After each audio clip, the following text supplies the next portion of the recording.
when you build a brand with solid foundation and the fundamentals are in place, you have more fun with it and giving that ultimate level of quality to your customers.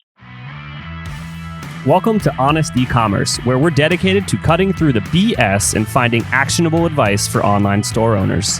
I'm your host, Chase Clymer, and I believe running an online business does not have to be complicated or a guessing game. If you're struggling with scaling your sales, Electric Eye is here to help. To apply to work with us, visit electriceye.io/connect to learn more. Now let's get on with the show. All right, everybody, welcome back to another episode of Honest E-commerce. My name is Chase, and today I am welcoming to the show a fan of spicy foods, Madhu Saraf. Welcome to the show. How are you doing? I'm doing well, Chase. Thanks for the opportunity. It's nice to be with you. Absolutely. But these days, you're not really selling spicy foods as much as you're helping people with chai tea. You are the co-founder of Kumbala.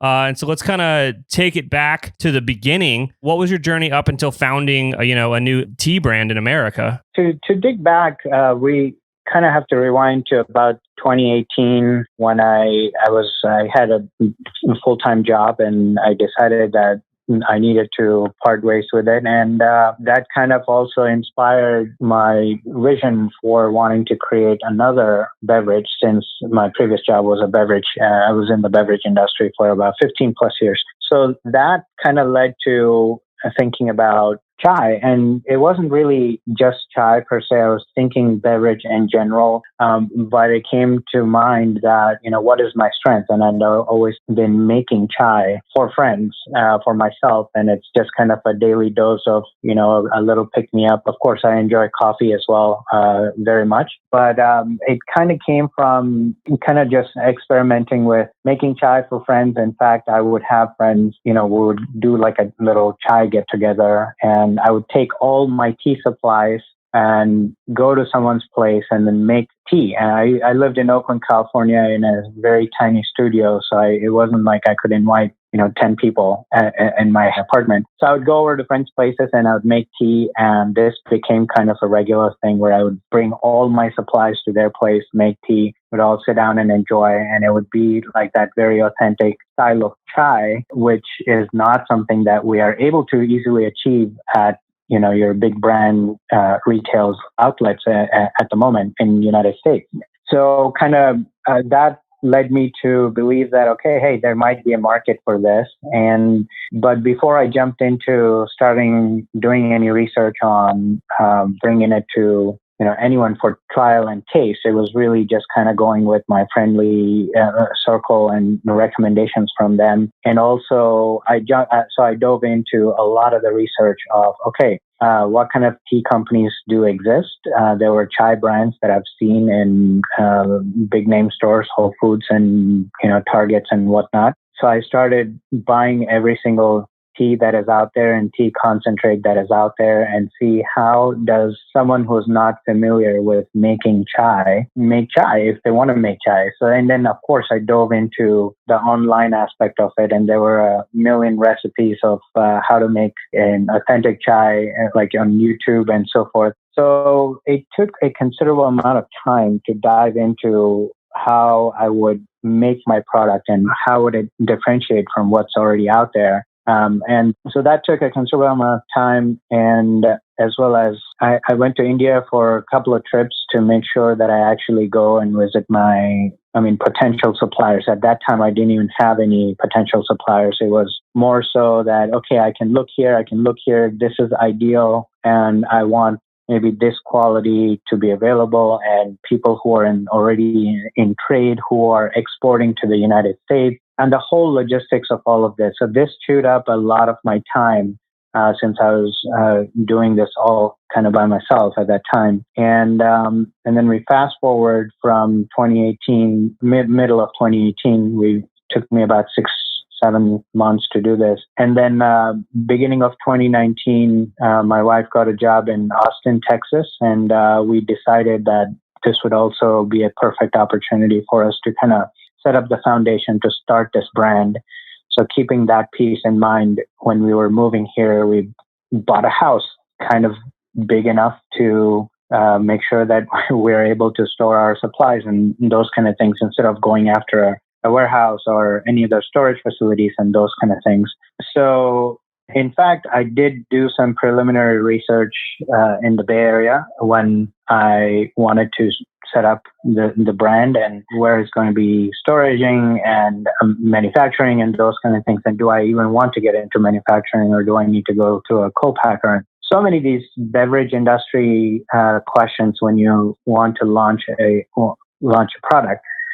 So we did decide Austin is the better alternative. We moved here. And we kind of really got set up in end of 2019, which is when I formed a company here in Austin and started putting together the supplier list of people where I'm going to start ordering my product from and working on the website and so forth. So fast forward, we came into 2020, January. And I had given myself a deadline of end of March to launch the brand and the product, and all other moving pieces were kind of put together. And then we, of course, mid-March, we hit COVID, and that really made me kind of pause for a second and understand what's going on out there. Is this a good time to launch or not? Come June, we just decided to go ahead and launch it. And then from there, we have encountered some hurdles and obstacles, and we're going forward with the brand and the launch and all of this by making those smaller adjustments and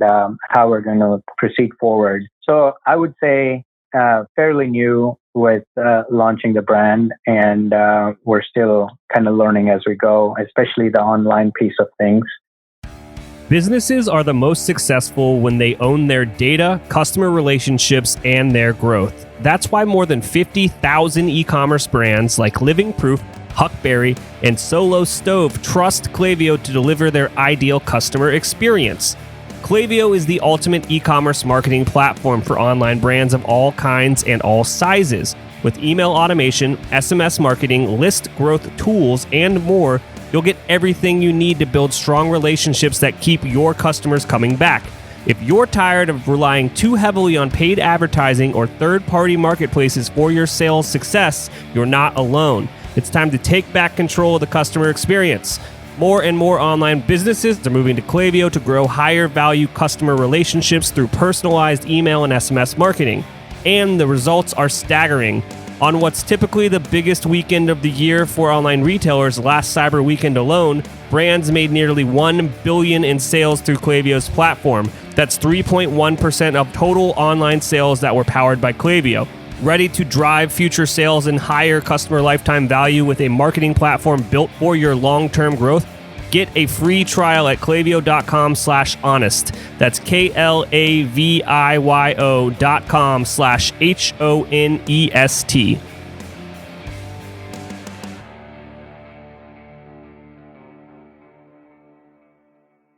When you decided to exit your previous job, were you thinking about building this brand while you were still working there, or was it kind of like, you know what, this part of my life's behind me and I'm going to move on and kind of just dive all into a new business? So, great question. It was not a hard set in stone. I had a thought about, okay, I want to leave this job.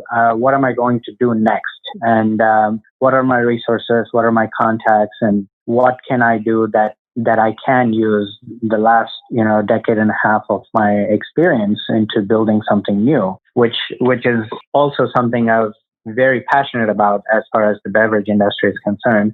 I launched certain brands and labels with my previous company, and when I would go to the stores and I would see it on the shelf, it would give me a great deal of joy, thinking, oh, wow, that was created by myself and my team. And that level of satisfaction is more than, $1 million in the bank account, I would say, although that would be nice too.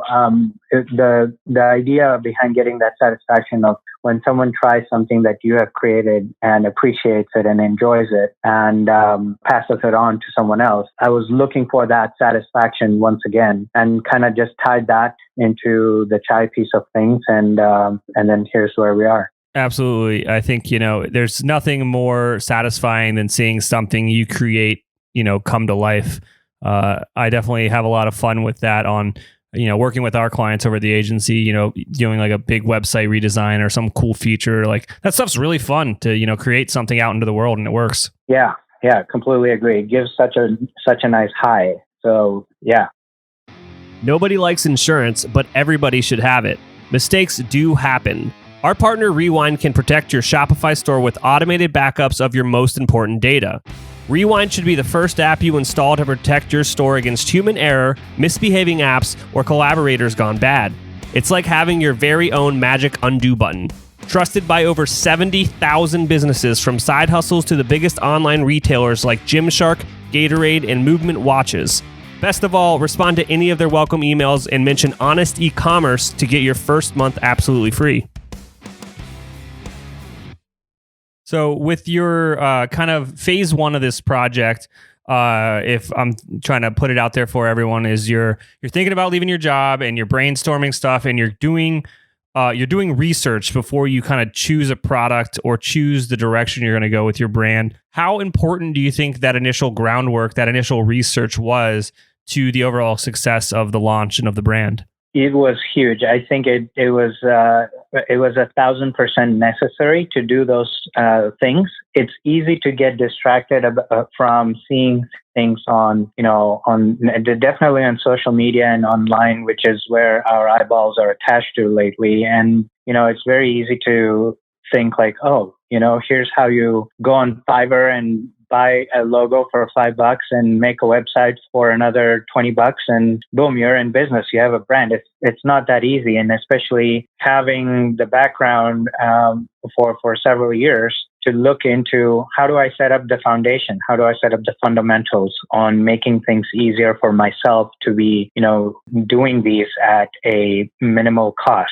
Ultimately, it all comes down to how much money you have to launch this brand. And, the more homework you do, the cheaper it gets and the better it gets. So it was phenomenal amount of research put into all of this and talking to people. And even, as far as thinking of a brand name and whether it will stick or not, and creating the icons and logos, and every little piece counts. So, it's a great question that you asked, because the perception out there is, 5 minutes and you can launch a brand. It's not true, especially if you want to build something that is bigger than yourself and for a long term, Absolutely. And so there's one key piece of that puzzle that you mentioned that I want to bring up, and you don't have to get super granular with your answer, but I'm assuming that there are options out there in your space where you could have cut some corners maybe and white labeled someone's other product to get your launch to happen faster. But you went the extra mile. You flew halfway around the world. You met with manufacturers. You met with fulfillment houses. You met with everyone in each piece of the puzzle. Do you know, like off the top of your head, kind of like what the difference of costs would be by going, the first route, which may technically be the lazy route, and then like the second route, which was like when you put in the hard work and you figured out how much each piece of this puzzle was going to cost to get done? Yeah, absolutely. So funny, again, it goes back into the dollars that you have. And these are the company that I started. It's bootstrapped. It's pouring all the life savings into it to begin with. And what happens in this scenario is if you're careful with your dollars, you are going to do that homework. And there are shortcuts. There are temptations that, I can just go to a co-packer and I don't need a warehouse and they'll just do everything for me. But then you understand, okay, there are minimums, there are contracts, NDAs to be made, and are these people trustable? So many things. And ultimately, when it's your baby, you kind of want to keep it under your own control, which becomes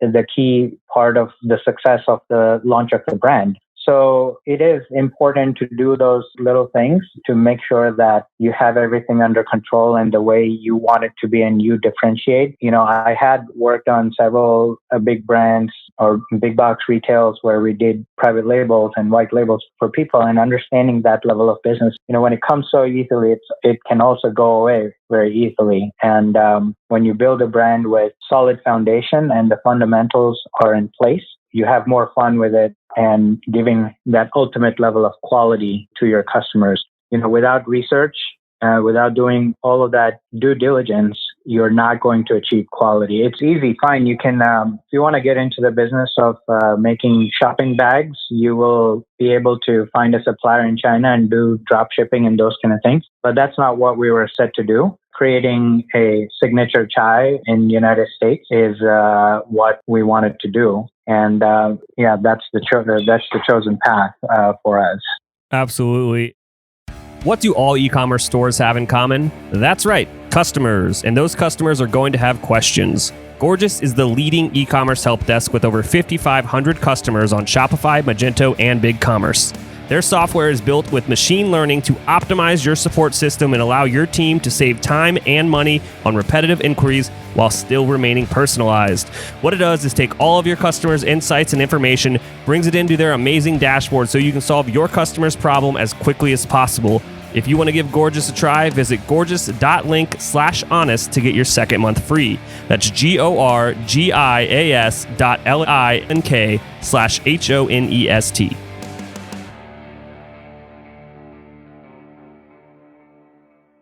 Is there anything you can put a number behind, either a percentage more or even like dollars in or margins? Oh yeah, talking about how much money you're saving by doing it the long way or the hard way. A great question.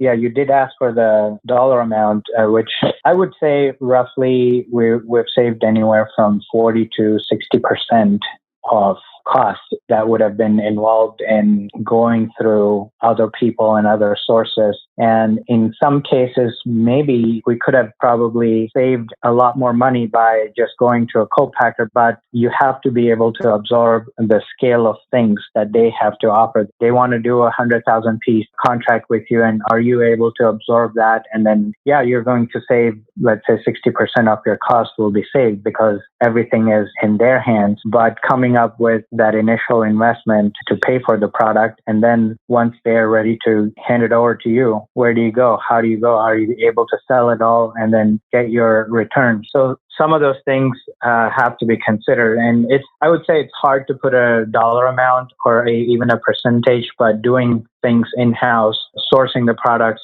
from India directly has definitely helped us save anywhere between 50 to 60% margins. Absolutely. So I want to put that into like terms that people can understand. These aren't your numbers or anything. I'm just pulling these numbers out of thin air. But let's say you have a $10 product. Mm-hmm. Let's say you have a $10 product and you're doing some white label deal with somebody and you can buy that product for $5. You've got a 50% margin. That's great. But what Madhu is telling us right now is because he put in the work, he actually got a $10 product. He's got the exact same product, but he's only getting it for $2.50. So he's got another $2.50 there in his margin that he can now invest into paid advertising or buying more product and scaling up production. That's important money. That's important margin. And it comes down to your numbers, and that's how you grow a business, is owning your numbers. Absolutely. And thank you for kind of putting it in those terms. It's truly very important for you to be on control of every dollar that you spend. And if you're not spending it, someone else is spending it for you, which reminds me of an initial kind of part of homework that I had done is call up. Living in Oakland, there is an area called Emeryville, which is right next to Oakland. And there are several companies. Cliff Bar's head office is there and so forth. So there are naturally in the last 20, 30 years, a lot of companies that provide the services to larger companies like Cliff Bar are located there. So I ended up calling one of the companies and saying, hey, I want to get into the coffee and chai business. What services can you offer me? And it was in tens of thousands of dollars for just the basic level of service that they could have offered, provided they have bigger customers and big clients. So the high dollar fees that they have, but also that is something that they could fast forward you into launching your brand and cut down a whole year. So it's also kind of that opportunity cost that you'll have to see to save that extra $2.50. Is it worth it for me to do it by myself, or do it via a company like this who can accelerate me 1 year into this, and I can focus more on putting the product into the market and sales and those kind of things. So it would come down to what is the opportunity cost. And ultimately for me, I wanted to have more control over exactly what it would taste like, what is the experience. And we went through several different exercises, even as to measuring the circumference of the opening of the bottle. So when you're sipping chai or when you're sipping coffee that we offer, how does it feel? How does it feel on your tongue? Is the sip too big? Is the sip too small? Should we go at it with a 16-ounce bottle? Should we go with an 8-ounce bottle? So many different things were tried out. These are things that a bigger company would already have information and data and so forth. So you're paying that premium amount of money for them to do your job. But ultimately, things are not in your control, even though it's your brand. It's someone else telling you what to do. So essentially, you lose the fun of building a brand, but also kind of it's only halfway your brand, I would say. So to avoid all of those things, I did a lot of that homework and that nitty-gritty due diligence that needs to be done to be where we are today. Since 2004, Avalara's vision has been to harness the power of cloud technology to help simplify sales tax for businesses of all sizes. Avalara solutions are designed to affordably scale with businesses as they grow over time. Tax compliance is not a revenue-generating activity. So, Avalara's technology is designed to help you manage compliance as efficiently and accurately as possible so you can reclaim your valuable time and reduce risk in your business. With more than 1,000 signed partner integrations, Avalara likely integrates with the ERP, e-commerce, mobile payment, and point-of-sale systems you use today. Find out how your business can be sales tax ready at avalara.com/honest. That's avalara.com/HONEST. Avalara, tax compliance done right. Yeah, I mean, that's the really important part of it here is you just mentioned like, hey, you can either partner with someone and have them help launch your brand and it'll fast forward and you'll kind of, you'll get ahead of the curve per se, but it'd be more expensive, or you can do it yourself and figure it out yourself and like rigorously own that process and still kind of end up at the same place, just it'll take you longer to get there. And what that boils down to is what I've been preaching on this entire podcast forever, which is there's no one way to do this. There's no right way to do this. There are a lot of wrong ways to do it, and you'll figure that out really fast and just pivot. Yeah, I'm glad you said that because that was a thought kind of marinating in my brain.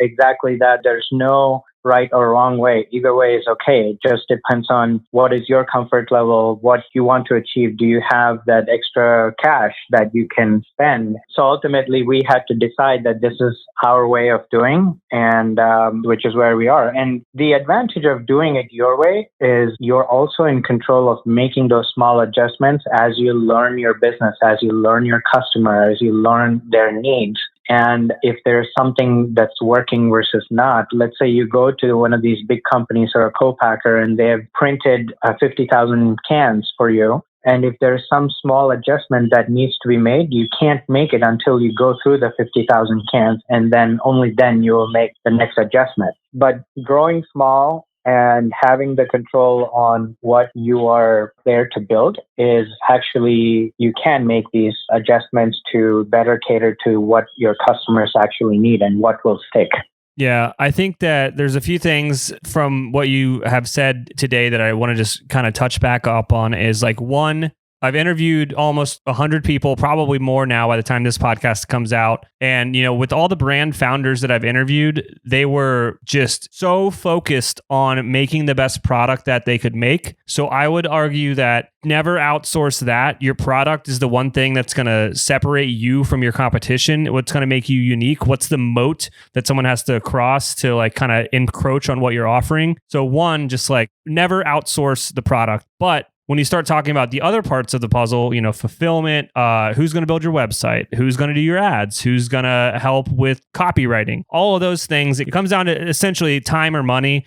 Like, do you have enough time to do it all yourself? Or do you have enough money to have someone else help you do it? When you do have that money to invest, it is a shortcut. As you said, you're going to get a better product a lot faster, but you definitely give up some of that control. Absolutely. I think online being such a beast of things to handle, whether writing copy or creating a theme or running Instagram, whatever it is, there comes a point where all of this is so dialed in nowadays that you have to rely on professional help. And to get that level of quality, you can go and create your own website, logo, Instagram, and run your own ads and all of these things. You can do it at a little bit of intermediate level. But when you get into that expert level, you kind of have to have the dollars to spend. And it's better off doing it that way because you can then focus more on the strengths that you have, and which is exactly how we are operating at the moment.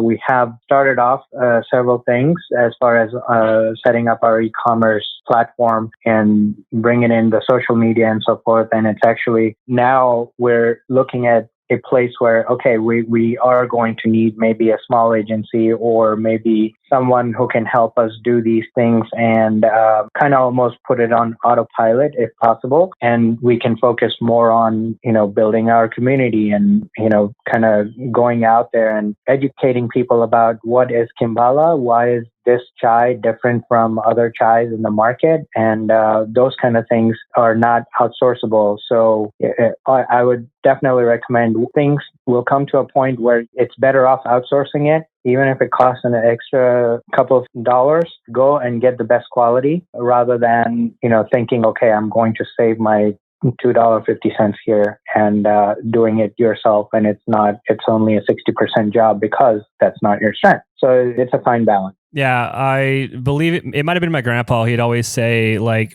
buy once, you don't want to buy twice. Like, buy the right thing, the quality thing, understand the value, buy it one time. Because if you buy something cheap, you're going to have to buy it again if you buy something cheap, and you're going to end up overspending, or it's going to go back to that opportunity cost. You might have missed out on an opportunity for growth. And, absolutely, the way that you're doing things, like rigorously owning the product and getting your costs down on the product, is allowing you to have a beautiful margin that now you can invest that margin into working with these professional teams that are like essentially a cheat code to growth. They understand how it all works. Like, you don't have to learn it all. Yeah. And they can get you to that next level. Absolutely. And, part of all of the doing homework and researching was listening to a ton of podcasts, especially from podcasts, interviews, YouTube, what have you, everything, all the resources that are available out there, and learning from people who have created other beverages, and especially me focused on beverages. And that was one thing that the message that I took was, which I further pass on, is own your product. Once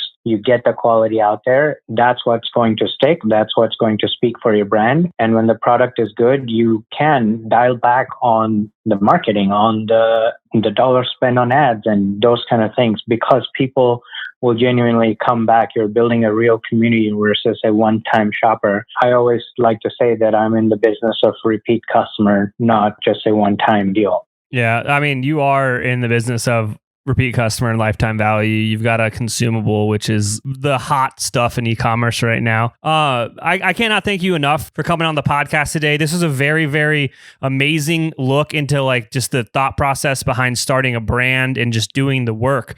Was there anything I forgot to ask you that you think will resonate well with our audience? I believe we covered a great deal of just starting off a brand and focusing more on the fundamentals of things. That I think all the questions were great, and I enjoyed speaking with you as well. Oh, I enjoyed speaking with you as well. Thank you so much.